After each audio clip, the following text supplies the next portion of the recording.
Di sini Ibu akan memperkenalkan diri terlebih dahulu. Nama Ibu adalah Nofrianti dan Ibu adalah kepala labor untuk laboratorium farmasetika.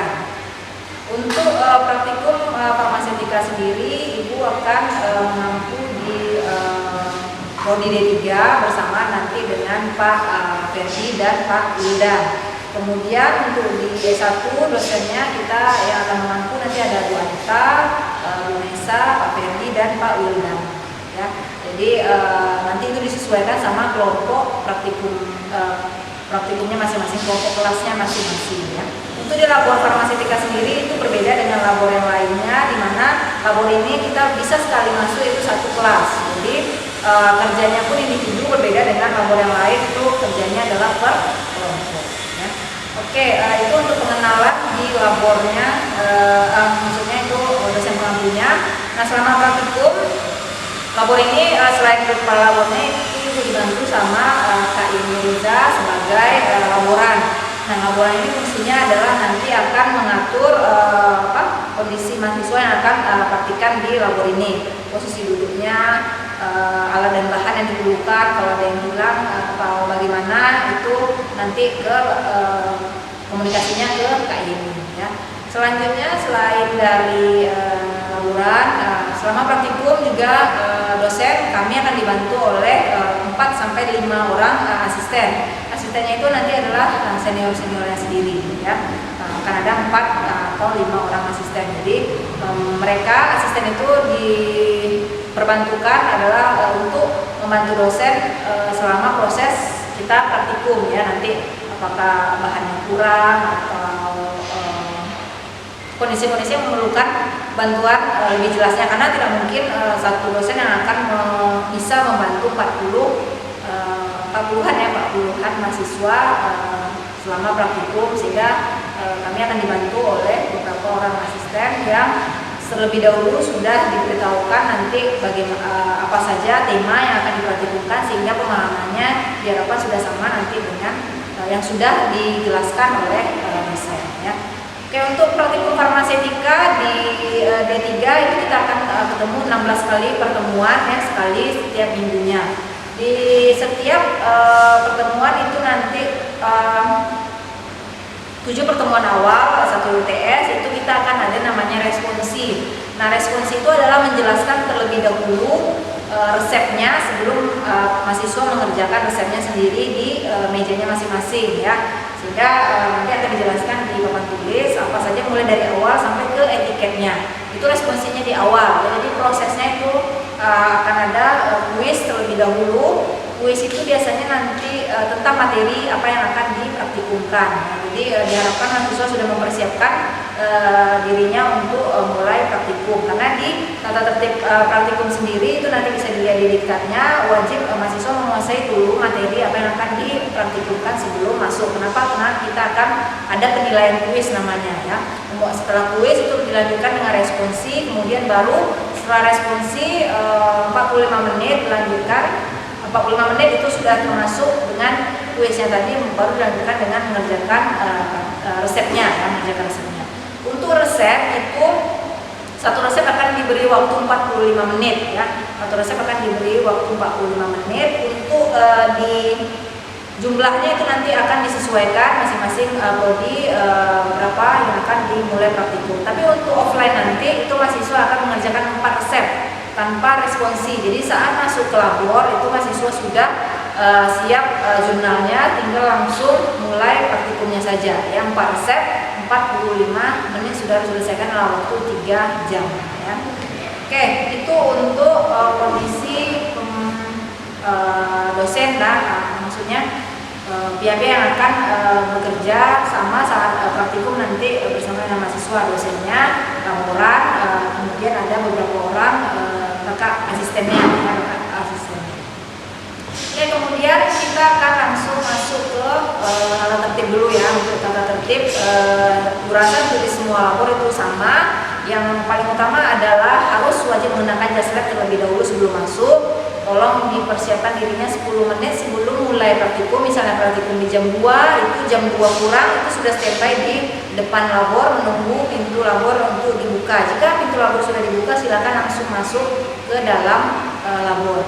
Tapi nanti untuk praktikum perdana akan dibagi dulu posisinya, di mana akan posisinya gitu ya. Seperti sekarang itu ada di meja 5, 4 dengan nomor 1 sampai sana. Nanti Kak ini akan memberikan nomor mejanya di mana akan berdiri untuk praktikum sampai selesai gitu ya. Akan ada 2 kali praktikum gitu ya. Untuk di D3 itu kita ada 4 kali pertemuan offline ya. Di D1 hanya 2 kali saja offline di labor. Kemudian untuk yang perempuan jika tidak menggunakan jilbab itu silakan menggunakan shower cap ya, penutup kepala untuk menghindari nanti kondisi kalau misalnya ada yang bisa mengotori sediaan kita ya, kecuali yang cowok. Tapi kalau cowok mau pakai juga itu dipersilakan. Tapi yang wajib sekali itu adalah perempuan karena rambutnya itu lebih panjang ya. Oke, kemudian kit ya, jadi nanti mahasiswa semua akan diberikan kit atau tas berisi kelengkapan praktikum. Itu kan nanti apa saja isinya itu nanti akan masuk ke tema kedua kita ya. Jadi kitnya itu nanti masing-masing mahasiswa akan beli, itu wajib dipunya dan dibawa sendiri dari rumah. Selain dari kit itu adalah di buku ya, buku-buku standar yang wajib dipunya. Ini adalah buku-buku yang ada di labor, tapi karena di labor tentu jumlahnya hanya terbatas ya, sedangkan yang praktikum itu minimum 40 orang ada masuk ke labor, sehingga wajib kalau bisa punya masing-masing ya. Nanti apa saja bukunya juga akan Ibu jelaskan selanjutnya. Oke, kemudian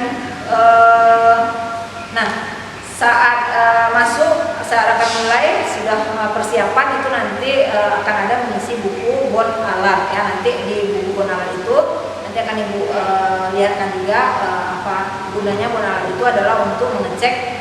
Jadi selain kita kit praktikum tadi yang kita punya sendiri yang kita beli itu kita bawa pulang, dari setiap praktikum itu dibawa lagi. Ada juga alat-alat yang memang disediakan oleh labor. Nah itu wajib dicek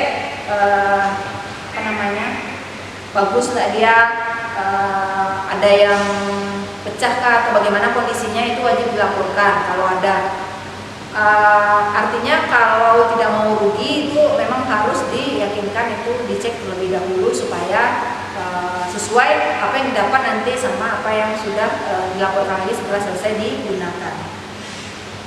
Oke, untuk peraturan yang lain, tata tertib yang lainnya Ibu rasa nanti sesuai saja dengan saat akan Ibu menjelaskan. Oke, untuk buang sampah seperti dilihat tadi di video layout keseluruhan labor itu di setiap ujung dari meja praktikum ini ada disediakan buang sampah ya. Jadi jangan buang sampah langsung saja di bawah mejanya, tapi kalau malas ke tong sampahnya masukkan dulu ke kantong jaslabnya baru dibuangkan ke tong sampah ya.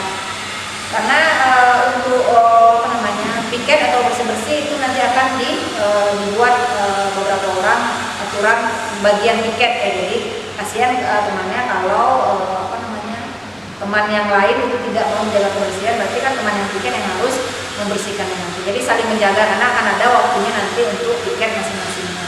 Kemudian tidak diperkenankan keluar dan masuk labor tanpa izin dari dosen ataupun asisten. Nah, fungsi kedua dari asisten adalah itu ya. Jadi izin kalau misalnya nanti dosen tidak stay di dalam labor, lagi keluar sebentar, kalau misalnya mau ke WC atau ada perlu keluar itu segala macamnya itu nanti silakan izinnya ke asisten. Jadi jangan langsung keluar misalnya seperti itu. Jadi izin dulu mau kemana, keperluannya apa ya.